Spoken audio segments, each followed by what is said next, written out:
So, good afternoon, students. A short MILEY to the discussion that took place yesterday on statistical physics.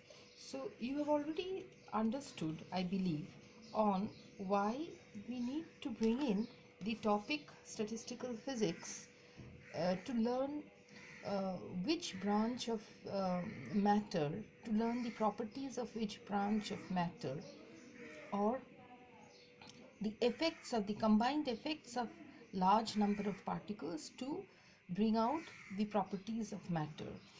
Well, the laws of statistical physics basically involves laws of probability, which we had discussed yesterday, and that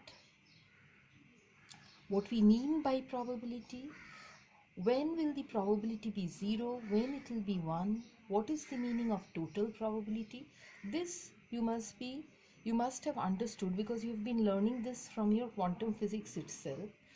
And what is important over here is to learn is what we had addressed what I have addressed yesterday regarding the principle of equal a priori probability. So up till now, whatever we would be studying would actually apply to principle of equal a priori probability, where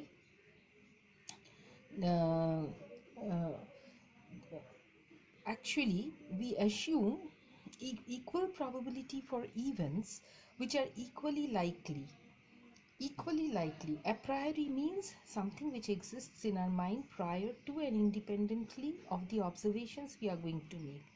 So, this principle will not hold good if, well, if you have two compartments and if they are of unequal size, then this principle will not hold good. So, basically, when we talk of particles in compartments, the compartments should be of equal size. Only then we can think of applying this principle of equal a priori probability. We did a couple of problems on probability. We had discussed when the probability will be multiplicative and when it will be additive. It will be multiplicative when two events work or perform independent of one another.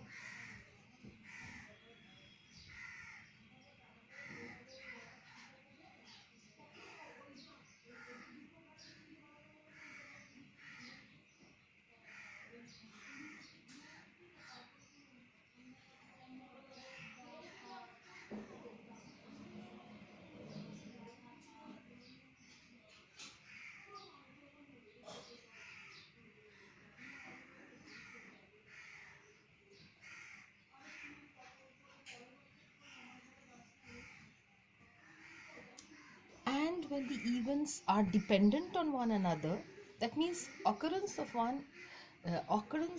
one event actually depends on the occurrence of the other event. Both of them are not occurring independently. So when there is a dependence factor involved, then the probability becomes additive. We did a couple of problems on this, and the last problem on which we were working, perhaps conceptually this problem plays a very important part. The problem is of n similar coins. So n similar coins are tossed simultaneously for a large number of times.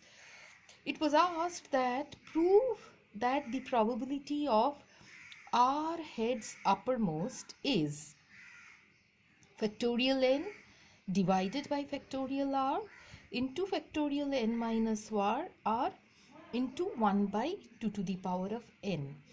And we have to find the probability of most probable state and least probable state. So with this we had started this tossing of coins with two coins which are distinguishable. Okay, and we had performed the calculation of probability for two distinguishable coins. Okay, and today now we will start with the same problem with when the coins are indistinguishable.